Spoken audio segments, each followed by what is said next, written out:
이혼 소송 충분히 가능합니다. 심지어 상대가 미국 시민권자라고 하면 미국 법을 활용해서 거액의 위자료를 받아낼 수 있어요.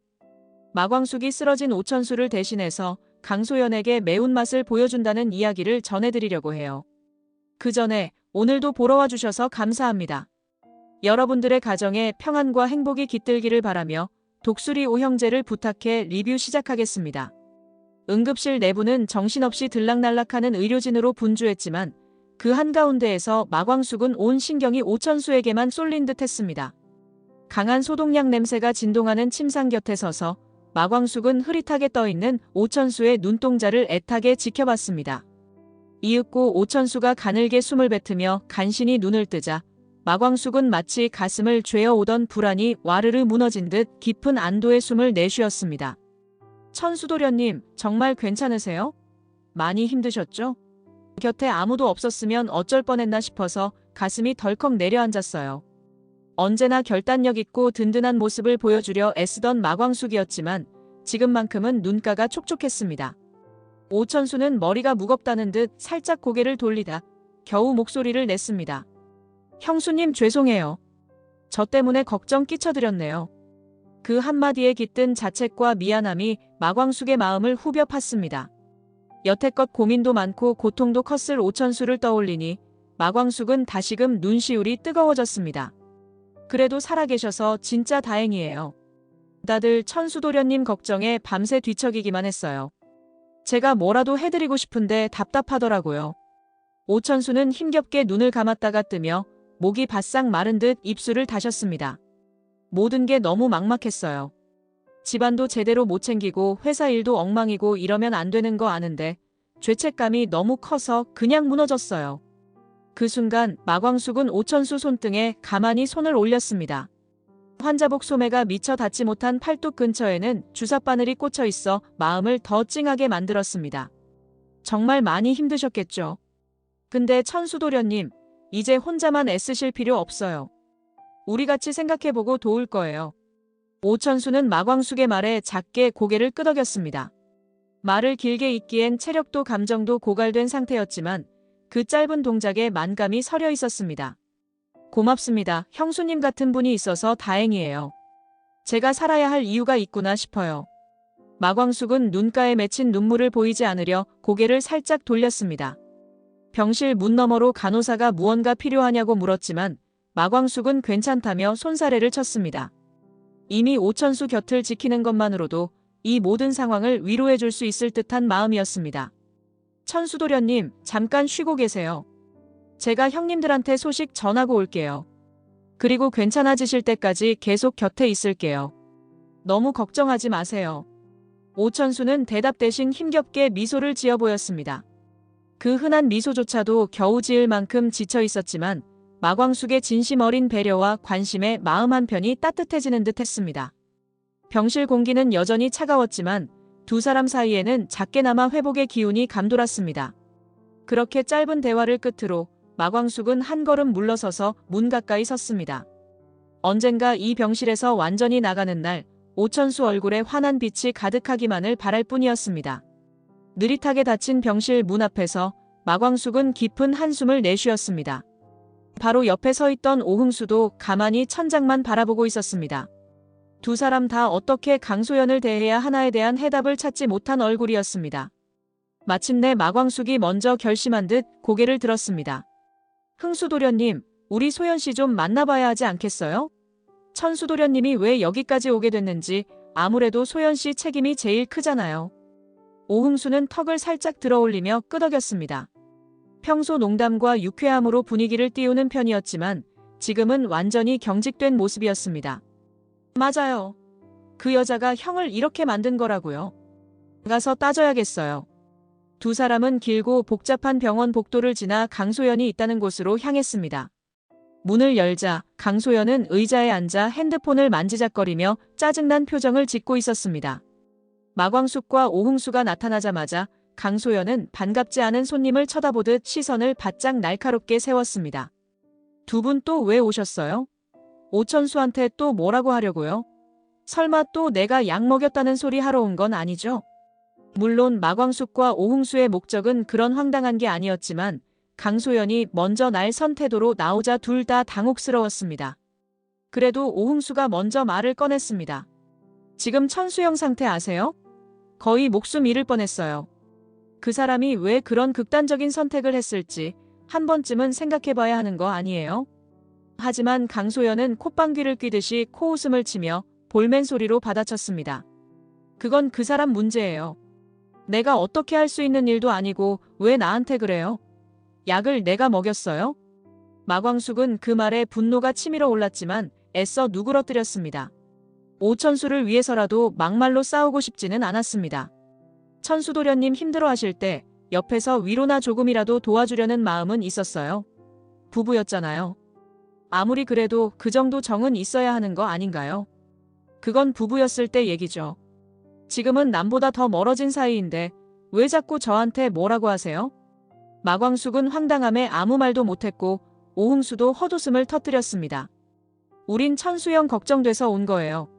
그런데 대화가 이래서야 진짜 이러니 천수영이 얼마나 속을 끓였을지 알겠네요. 강소연은 그 말에도 전혀 미안해하지 않는 눈치였습니다. 마치 모든 게 귀찮다는 듯 그만 꺼져달라는 표정으로 손사래를 쳤습니다. 더 할 말 없으면 그냥 나가주세요. 마광숙은 헛웃음을 한 번 더 짓고는 고개를 저었습니다. 더 물어볼 의욕도 말다툼하고 싶은 마음도 사라졌습니다. 흥수도련님, 우리 그냥 가요. 여기선 뭐 들어볼 얘기도 없을 것 같아요. 오흥수도 씁쓸한 얼굴로 문 쪽을 향했습니다. 문이 닫히는 마지막 순간 강소연은 의자에 비스듬히 기대어 냉소를 머금은 채 휴대폰 화면만 응시하고 있었습니다. 그 모습을 끝으로 두 사람은 이 여자는 어쩔 수 없다는 생각에 의견 일치를 보며 병원 복도를 묵묵히 걸어 나갔습니다. 다음 날 오후 오천수가 머무는 병실 문이 다시 벌컥 열렸습니다. 이번에는 강소연이 혈기왕성하게 들어오는 차례였습니다. 그녀는 휴대폰을 꽉 쥔 채 한껏 울분에 찬 목소리로 오천수를 몰아붙였습니다. 그 무시무시한 기세에 마광숙은 깜짝 놀라며 침대 옆에서 일어섰습니다. 이게 뭐야? 나 지금 누구 때문에 인생 망하게 생겼는데 약까지 먹고 쓰러져? 그게 뭐야? 나보고 죄책감 느끼라고 쇼한 거야? 강소연의 적반하장에 마광숙이 당혹스러워하는 순간 침대에 힘없이 기댄 오천수가 천천히 고개를 들었습니다. 왜 이래 내 상태 알잖아. 왜 이렇게 몰아붙이냐고.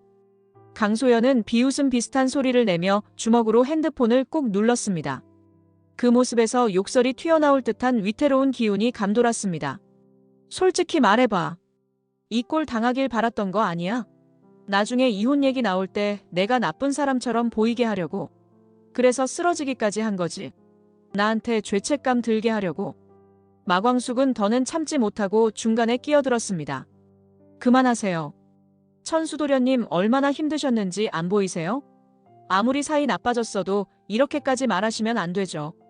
하지만 강소연은 마광숙 쪽을 힐끗 보며 입술을 삐죽거렸습니다. 마치 당신이 뭔데 끼어드냐는 눈빛이었습니다. 그쪽이 뭘 안다고 끼어들어요? 난 그냥 이 사람이 이런 식으로 나오니까 어이가 없어서 그러는 거예요. 오천수는 숨을 고르며 고개를 숙였다 들었다 반복했습니다. 그러다 마침내 진득이 견디던 화가 폭발했습니다. 됐어. 그만하자 진짜. 이제 내 인생에서 좀 나가줘. 내가 약 먹은 거 너한테 책임지라고 한 거 아니야. 그 말에 강소연의 동공이 흔들렸습니다. 오천수가 이렇게 단호한 적이 있었던가. 그녀는 움찔했지만 오히려 자기가 만든 상황임을 인정하지 않으려는 듯 버럭했습니다. 뭐라고? 나도 너한테 진짜 질렸거든. 강소연은 끝내 분통을 터뜨리며 병실 문을 세게 닫고 나가버렸습니다. 쾅 소리가 울려 퍼진 뒤에도 오천수는 그 문만 빤히 쳐다봤습니다. 마광숙은 안쓰러운 마음에 조심스레 오천수 곁으로 다가갔습니다. 천수도련님 괜찮으세요? 방금 일은 참. 오천수는 서늘해진 눈으로 문 쪽을 본 채 작게 고개를 흔들었습니다. 큰 소용돌이 하나가 지나간 자리였습니다. 하지만 새로운 국면이 열릴 걸 예감하게 했습니다. 미뤄둔 이혼이든 그 뒤에 숨은 비밀이든 이젠 피할 길 없이 마주해야 할 듯 했습니다. 마광숙은 오천수가 또다시 휘청거리지 않도록 반드시 든든한 지원군이 되어주리라 결심했습니다. 다음 날 아침 마광숙은 불이 나게 전화를 붙들고 있었습니다. 오천수의 상황을 더 이상 방치할 수 없다고 판단한 그녀는 평소 알던 법학 박사의 제자를 만나보기로 마음먹었습니다. 그러나 장애물이 있었습니다. 바로 공주실이었습니다. 공주실이 살고 있는 곳에 찾아간 마광숙은 현관문이 열리자마자 다짜고짜 말을 꺼냈습니다. 엄마, 그때 법학 박사 아는 분 있다고 했잖아. 그 사람 밑에 이혼 전문 변호사 후배들 많다며. 공주실은 손부채로 바람을 흔들며 의아한 눈으로 마광숙을 바라보다 이내 여유롭게 미소를 지었습니다. 있긴 해. 근데 말이야, 내가 그냥 공짜로 소개해준다고 했던가? 나 요즘 속상한 게 한두 가지가 아니거든. 마광숙은 갑작스러운 분위기에 당황했습니다. 공주실이 무슨 꿍꿍이인지 쉽게 감이 오지 않았습니다. 또 뭐야, 무슨 일 있어? 나 지금 천수도련님 일 때문에 진짜 급하단 말이야. 얼른 소개나 해줘. 공주실은 손부채질을 잠시 멈추고 마광숙을 빤히 바라봤습니다. 그러고는 의미심장한 미소를 띠며 말을 이었습니다. 내가 전에 얘기했던 박상남 기억나지? 걔 한 번만 더 만나봐. 요즘 너 보고 싶다고 나한테 자꾸 연락 와. 마광숙은 한숨부터 나왔습니다. 박상남이 얼마나 열성적으로 연락을 해오는지 알고는 있었지만 오천수 문제로 정신이 없어 애초에 만날 생각이 없었습니다. 아니 엄마, 지금 그 얘기를 왜 해? 나 지금 천수도련님 일로 정신없어서 그딴 데 신경 쓸 겨를도 없어. 그냥 변호사 소개만 해줘. 공주실은 여전히 가볍게 웃었습니다. 마치 네가 어쩔 테냐는 태도였습니다. 그러니까 조건이라는 거지. 박상남이랑 딱 한 번만 더 만나봐. 그러면 내가 바로 소개해줄게. 진짜 실력 있는 변호사야. 마광숙은 머리를 쥐어뜯고 싶은 심정이었습니다. 하지만 지금은 오천수를 우선적으로 도와야 했기에 다른 선택의 여지가 없었습니다. 알겠어. 한 번 더 만날게. 됐지? 그제야 공주실은 흡족한 듯 시원스럽게 변호사 연락처가 적힌 명함을 내밀었습니다. 그래, 잘 생각했어. 마광숙은 답답함을 꾹 삼키며 명함을 받아들었습니다. 오천수를 위해서라면 이까짓 건 감수해야지 하는 마음이 빠르게 머릿속을 맴돌았습니다. 지금 2단계에서 멈출 수 없었습니다. 오천수가 다시 살 수 있는 길을 열어주는 게 먼저였습니다. 마지막으로 공주실에게 가볍게 인사하고 나서 돌아서는 마광숙의 발걸음에는 초조와 결심이 교차했습니다. 일단 변호사를 만나기만 하면 큰 틀은 잡을 수 있을 거라 믿고 있었습니다.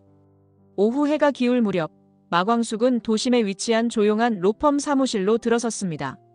문 앞 간판에는 작게 가정법 전문이라는 글씨가 붙어 있어 긴장 속에서도 한 가닥 희망이 솟았습니다. 로비에서 잠시 기다리는 사이 깔끔한 정장을 차려입은 변호사가 나타나 마광숙을 반갑게 맞이했습니다. 안녕하세요. 소개받고 기다리고 있었어요. 미리 연락 주셔서 준비하고 있었습니다. 마광숙은 예의를 차려 가볍게 목례했습니다. 안녕하세요. 저희 엄마한테서 추천받았어요. 상황이 좀 복잡해서요. 잘 부탁드릴게요. 회의실로 자리를 옮긴 뒤 마광숙은 긴 호흡을 고르고 오천수의 상황을 조심스럽게 설명했습니다. 강소연의 불륜 정황, 미국으로 떠났던 시간, 오천수가 겪은 심적 압박, 그리고 최근의 과다복용 사건까지 모조리 꺼내놓으려니 얘기가 길어졌습니다. 그러니까 소연 씨가 미국에서 다른 남자랑 좀 부적절한 관계가 있었거든요. 그게 천수도련님한테는 정말 큰 충격이었고요.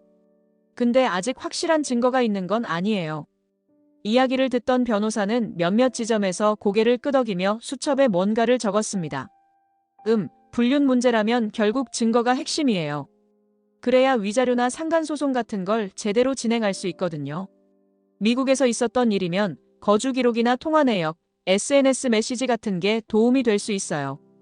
마광숙은 잠시 생각하다 강소연이 들켰을 때 보였던 메시지 조각을 떠올렸습니다.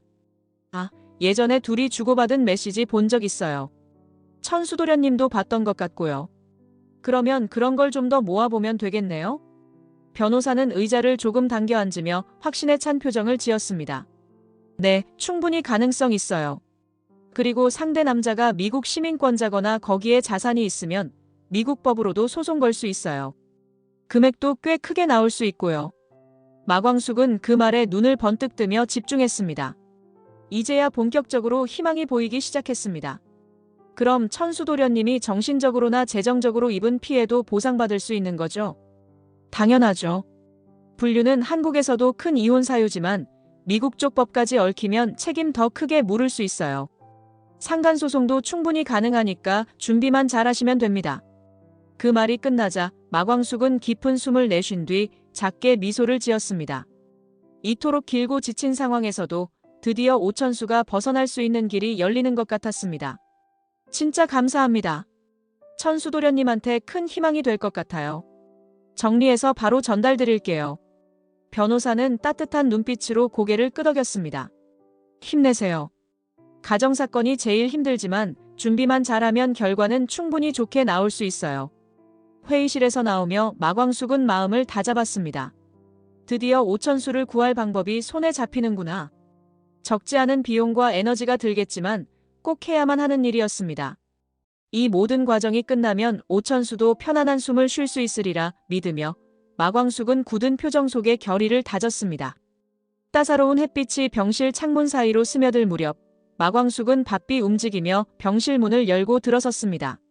손에는 서류 봉투가 들려 있었고 그 안에는 변호사와 상담한 내용이 꼼꼼히 정리돼 있었습니다.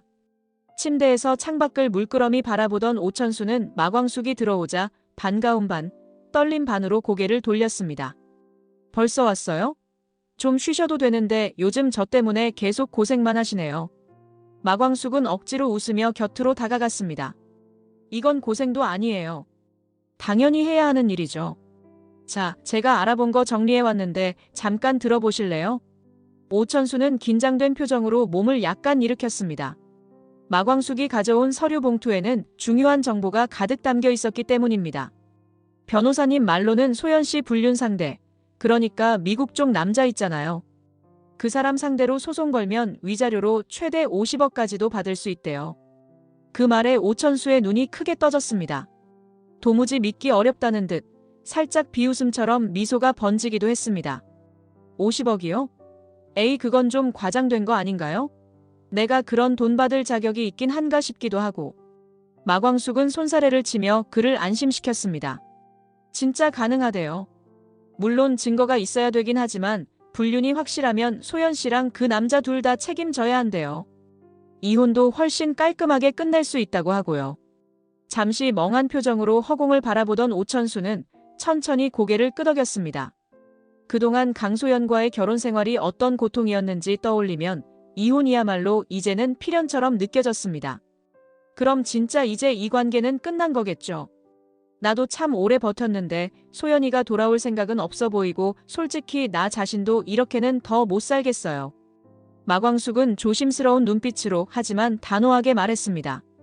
천수도련님이 그동안 얼마나 힘들었는지 다 알아요. 이제는 결단 내릴 때예요. 저도 도울 테니까 너무 걱정 말고요. 진짜 오래 참으셨어요. 가슴속에 억눌려 있던 감정을 조금씩 털어놓듯 오천수는 숨을 내쉬었습니다. 마음 한편이 시원해지는 동시에 아직도 강소연과의 추억이 완전히 사라진 건 아니었기에 씁쓸함이 가시질 않았습니다. 그래야겠네요. 주변 사람들 보기에도 미안했는데 이렇게 응원해 주시니까 이제는 진짜 마무리하고 싶어요. 그렇게 결심이 선 듯 오천수는 마광숙이 내민 서류를 간단히 훑어봤습니다. 이혼이라는 단어가 선명하게 박혀있는 문서가 어딘가 삭막해 보이면서도 동시에 자신을 구해줄 희망의 열쇠 같기도 했습니다. 그럼요.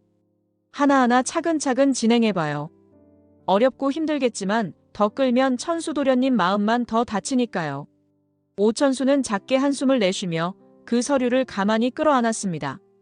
결심한 마음이 흔들리지 않게 두 손에 힘을 주고 매달렸습니다. 마광숙은 그런 오천수를 가만히 지켜보며 묵묵히 괜찮아질 거야라고 눈빛으로 위로했습니다. 얼마 지나지 않아 강소연에게 공식적으로 이혼 소송 서류가 전달됐습니다. 생각보다 빠른 속도에 놀란 건 오천수도 마찬가지였지만 더 큰 충격을 받은 쪽은 강소연이었습니다. 병실 문을 여는 그녀의 손길은 날카롭게 떨리고 있었고 얼굴에는 분노가 가득했습니다. 이게 도대체 뭐야? 이혼 소송이라니 나보고 빚더미에 앉으라는 거야? 오천수는 침대에서 조용히 그녀를 바라봤습니다. 비난과 독설로만 가득한 강소연의 눈에 일말의 미안함조차 찾아볼 수 없어 새삼 마음이 아득해졌습니다. 누가 불륜했는진 뻔히 알잖아. 우리 사이 이제 끝난 거 아니야? 더 붙잡고 있을 이유 뭐 있냐? 그 말에 강소연은 참을 수 없다는 듯 발을 구르며 분노를 터뜨렸습니다. 평생 빚만 지고 살라고 이러는 거야? 약 먹고 쓰러지기까지 해놓고 날 죄인 만들어. 이제는 이혼 서류까지 보내. 어디까지 날 밀어붙일 건데. 오천수는 그녀를 향해 쌀쌀맞은 눈빛을 보냈습니다. 더 이상 동정도 연민도 들지 않았습니다. 밀어붙이는 거 아니야. 그냥 더는 너랑 못 살겠단 거야. 불륜한 건 너잖아. 근데 왜 이제 와서 나한테 책임 돌려? 강소연은 순간 말을 잃었지만 곧 다시 목소리를 높였습니다. 불륜 그래 했다고 치자. 근데 그렇다고 이렇게까지 해야 돼? 쓰러졌을 때 한마디 말도 없이 그냥 서류 보내고 끝이야. 오천수는 목을 가다듬으며 천천히 고개를 저었습니다. 더는 내 마음 돌아설 일 없어. 난 이혼할 거고 너도 굳이 계속 붙잡고 있을 이유 없잖아. 서로한테 상처만 남잖아. 결국 강소연은 할 말을 잃은 듯 고개를 돌렸습니다. 한때 부부였음에도 감정의 골은 이미 회복 불능으로 치닫고 있었습니다. 눈앞에 놓인 소송 서류가 그 사실을 재확인해주고 있었습니다. 그래, 그렇게 나오겠다 이거지. 그럼 나도 끝까지 가볼게. 그러나 그 목소리에는 떨림이 서려 있었습니다. 본인도 이미 돌아갈 다리를 건넜음을 알고 있었는지도 모릅니다. 병실 문이 쾅 닫히고 그 여운이 한참 남도록 오천수는 바라만 봤습니다. 흔들림 없는 결정을 되뇌이듯 다소 차가운 표정으로 가만히 서류를 다시 확인했습니다. 이걸로 끝이다라는 문장이 머릿속을 맴돌았습니다. 동시에 마음속 어딘가가 시큰해지는 느낌이 들었지만 더 미련을 두기엔 이미 늦었다고 생각했습니다. 깜깜한 밤 강소연은 지친 걸음으로 집에 돌아와 미국 쪽으로 전화를 걸었습니다. 휴대폰 액정에 찍힌 낯익은 번호. 그건 다름 아닌 그녀가 몰래 만났던 상간남이었습니다. 벨이 몇 차례 울린 뒤 남자의 무심한 목소리가 들려왔습니다. 뭐야 또 지금 몇 시인데 전화야. 나 진짜 바빠. 강소연은 떨리는 손으로 휴대폰을 쥔 채 울먹이며 외쳤습니다. 당신 때문에 진짜 인생 망했어. 이혼 소송 들어오고 위자료 내라 그러고. 한국이랑 미국 양쪽에서 고소 들어올지도 모른다는데 나 어떡하냐고. 그러나 상대방은 전혀 놀라지 않는 듯 했습니다. 오히려 귀찮다는 듯 신경질적인 말투가 튀어나왔습니다. 아 진짜 그건 내일이잖아. 나도 지금 정신없다고. 돈도 없고 솔직히 이런 상황 더 이상 끌고 가고 싶지도 않아. 우리 그냥 끝내자. 강소연은 벼랑 끝에 몰린 기분에 울부짖었습니다. 당신이랑 결혼하겠다고까지 마음먹었는데 아니 당신도 그랬잖아. 이혼만 하고 오면 우리 같이 살자고. 하지만 남자는 허탈한 웃음을 흘리며 말했습니다. 그땐 그냥 그런 말 했을 수도 있지. 근데 솔직히 너 유부녀잖아.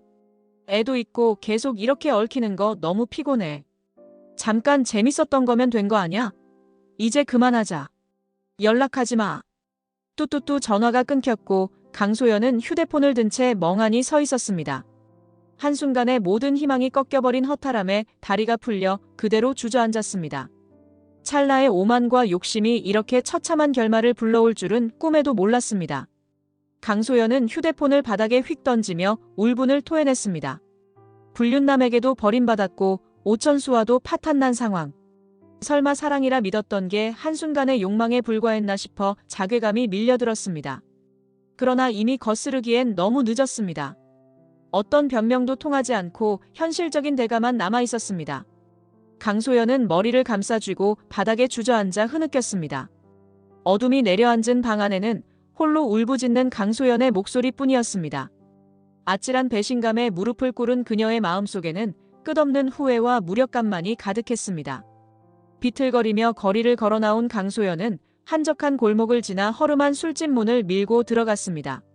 해달랑 백열등 하나가 어둠을 간신히 밝히는 구석자리 테이블에 털썩 앉더니 아무 말 없이 소주를 시켜 잔을 비우기 시작했습니다.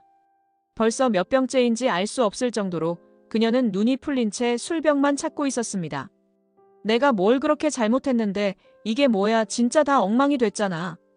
어눌한 발음으로 중얼거리던 그녀는 자리에 고개를 파묻고 눈물을 흘렸습니다. 간간히 새어나오는 흐느낌이 좁은 술집 안을 채웠습니다. 숫기가 없는 종업원이 슬쩍 다가와 조심스럽게 말을 건넸습니다. 저기요, 손님 괜찮으세요? 술 너무 많이 드시는 것 같은데.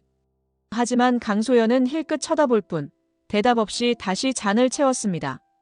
세상이 무너져 내린 듯 암담한 기분에 사로잡혀 누구의 조언도 귀에 들어오지 않았습니다. 술은 지독하게 썼지만 자신의 삶은 그보다 더 쓰게 느껴졌습니다. 오천수도 이제 완전히 끝내려 하고 그 사람도 놔버렸고 이게 뭐야, 진짜 다 어디 간 거야, 난 도대체 뭘 믿고 살아야 돼. 휘청거리며 잔을 들이키다 결국 테이블 위에 쓰러지듯 엎드렸습니다. 종업원은 걱정스러운 눈빛으로 바라봤지만 마땅히 어떻게 해야 할지 몰라 난감한 기색만 드러냈습니다. 택시라도 불러드릴까요, 손님? 정신 좀 차리셔야 될 것 같은데요. 그러나 강소연은 여전히 흐느낄 뿐 아무런 대꾸도 하지 않았습니다. 애써 손을 내미는 타인의 도움조차 낯설고 귀찮게만 느껴졌습니다. 눈가를 따라 번지는 염세와 후회 속에서 그녀는 어디서부터 잘못된 건지조차 가늠할 수 없다는 듯 혼란스러워했습니다. 나만 왜 이렇게 불행해야 하지? 하는 생각이 불현듯 스쳐갔습니다. 더는 잃을 것도 없을 만큼 바닥을 쳤다고 여겼지만 아직도 땅이 꺼지는 듯 했습니다. 숨조차도 버겁게 느껴지는 이 순간 강소연은 마치 어두운 수렁 속에 홀로 빠진 듯한 기분이었습니다. 시간이 얼마나 흘렀을까? 술집 종업원은 가게 문을 활짝 열어 환기를 시켰고 취객인 강소연 쪽을 다시 바라봤습니다. 여전히 초점 없는 눈으로 허공을 노려보는 그녀는 이 깊은 밤에 혼자 남겨진 불행을 온몸으로 감내하는 듯 했습니다. 그날 밤 병원 복도는 조용했습니다. 이른 시간에 면회 시간도 끝났기에 대부분의 병실은 불이 꺼져 있었지만 오천수의 병실에는 희미한 조명이 남아 있었습니다. 그는 여러 생각에 잠겨 쉽게 잠들지 못하고 있었습니다. 그러다 갑자기 문이 열리며 휘청거리는 발소리가 들려왔습니다. 강소연이었습니다. 소연이? 이 밤에 왜 왔어? 술 냄새 심하네. 비틀거리며 문지방을 넘은 강소연은 눈이 벌개진 채로 오천수를 바라봤습니다. 복잡하게 얽힌 감정이 얼굴에 떠 있었고 그녀의 목소리는 떨리고 있었습니다. 한 번만 나 좀 용서해 줄 수는 없을까? 우리 그래도 부부였잖아. 예전엔 서로 진짜 좋아했잖아. 오천수는 냉정하게 시선을 피했습니다. 과거의 감정이 어땠든 벌어진 일은 너무 크고 이미 마음은 돌아섰습니다. 그만 가. 여기까지 와서 이러면 나도 불편하고 너도 더 초라해지잖아. 그러나 강소연은 매달리듯 손을 뻗어 그의 팔을 잡았습니다. 그 술 냄새에 오천수는 고개를 더 돌리며 거부감을 드러냈습니다. 제발 다시 한 번만 생각해보면 안 돼? 우리 다시 예전처럼 좀 힘들어도. 오천수는 한숨을 내쉬며 손을 조용히 빼냈습니다. 그녀가 술김에 늘어놓는 말이라 해도 전혀 마음이 흔들리지 않았습니다. 됐어. 나 너한테 진짜 정 떨어졌어. 뭘 해도 이제 나한텐 아무 의미도 없어. 돌아가. 강소연은 그 차가운 반응에 울컥하며 울음을 터뜨렸지만 이미 오천수의 마음은 완전히 닫혀 있었습니다. 오히려 그의 목소리엔 쓸쓸하면서도 단단한 결단이 배어 있었습니다. 나 진짜 후회하고 있어. 이렇게 될 줄 몰랐어. 조금만 더 참으면 괜찮아질 줄 알았는데. 하지만 오천수는 짧게 고개를 저었습니다. 지난날 느꼈던 배신과 고통이 너무 컸기에 강소연의 눈물에도 마음은 움직이지 않았습니다. 미안한데 더는 못 받아줘. 난 너랑은 끝났어. 그게 다야. 날선 문전박대 같은 말이었지만 오천수 또한 이 상황이 지겹고 고통스러웠습니다. 강소연은 그의 말에 쓰라린 표정을 지으며 결국 호련히 등을 돌렸습니다. 그래. 알았어. 이제 진짜 끝이구나. 더 매달려봤자 나만 초라하지. 문이 부드럽게 닫히고 병실 안은 다시 적막해졌습니다. 오천수는 깊은 숨을 내쉬며 이부자리를 조정했습니다. 마음 한구석이 텅 빈 듯했지만 동시에 과거의 미련과 고통에서 벗어나는 기로에 서 있는 것만은 분명했습니다. 이걸로 정말 끝인가 스스로 되뇌이며 그는 창문 밖 희미한 밤하늘을 바라봤습니다. 며칠 후 오천수는 의사의 허락을 받아 퇴원 준비를 서둘렀습니다. 그간의 정신적 문제까지 겹쳐 길어졌던 입원 생활을 이제 마무리할 때가 온 것이었습니다. 짐을 정리하던 중 변호사가 병실로 찾아왔습니다. 건강 좀 나아지셨다니 다행이에요. 이혼 소송 진행 상황 말씀드리러 왔어요. 오천수는 반갑게 의자를 권하며 변호사를 바라봤습니다. 잘 왔어요. 저도 드릴 말씀이 있었거든요. 소연이가 며칠 전에 또 찾아와서 울고불고 하더니 그 뒤로 연락이 끊겼어요. 어디서 뭐 하는 건지 솔직히 좀 걱정되긴 하네요.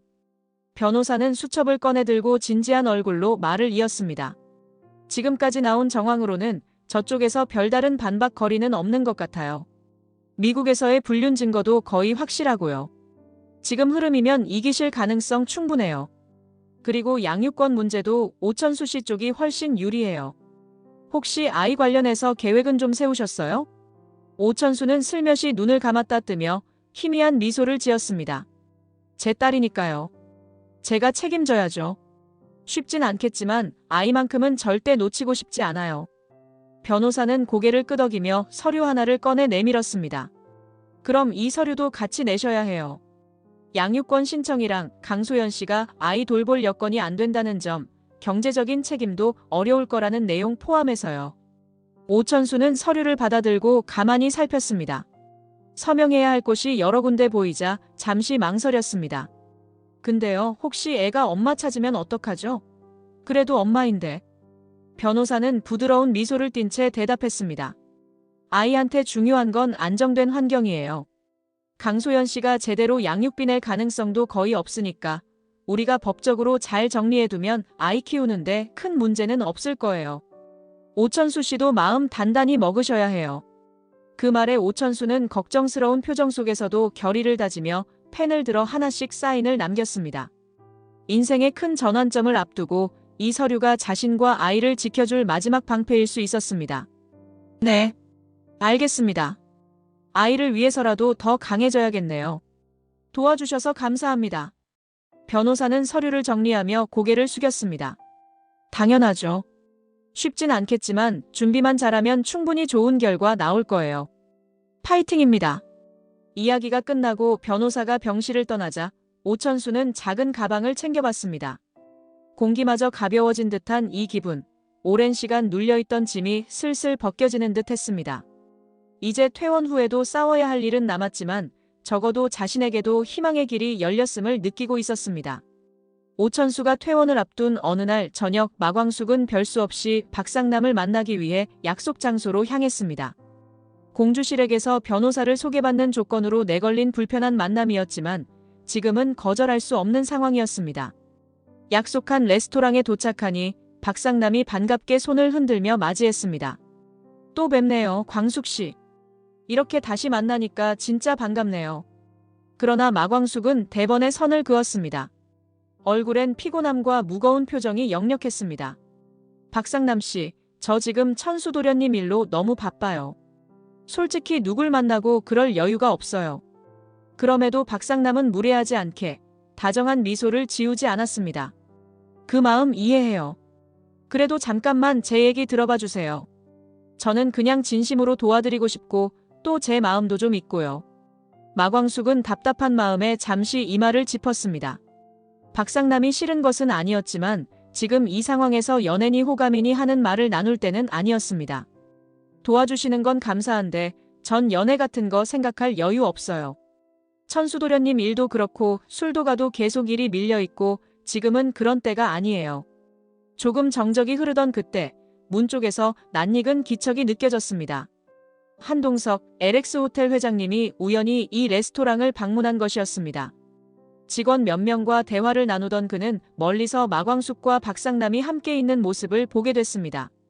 눈빛이 순간 굳어지면서 이상한 기분이 치밀어 올랐습니다. 마 대표가 저 남자랑 또 이유가 있어 만나겠지. 하지만 뭔가 불편하군. 자신도 모르게 질투 비슷한 감정이 치솟았지만 한동석은 아니다. 무슨 헛된 생각이냐며 고개를 저었습니다. 결국 가까이 다가가지 않고 뒤로 돌아섰습니다. 마광숙의 눈에는 아직 한동석이 보이지 않았습니다. 혹시 이런 말 드려도 되나 모르겠지만 도련님 일도 물론 중요하죠. 근데 광숙 씨 자신도 좀 챙기셔야 하는 거 아닌가 싶어요. 마광숙은 마주한 샐러드 접시를 뒤적이며 헛웃음을 지었습니다. 하, 그런 날이 오긴 오겠죠. 근데 지금은 진짜 숨 돌릴 틈도 없어요.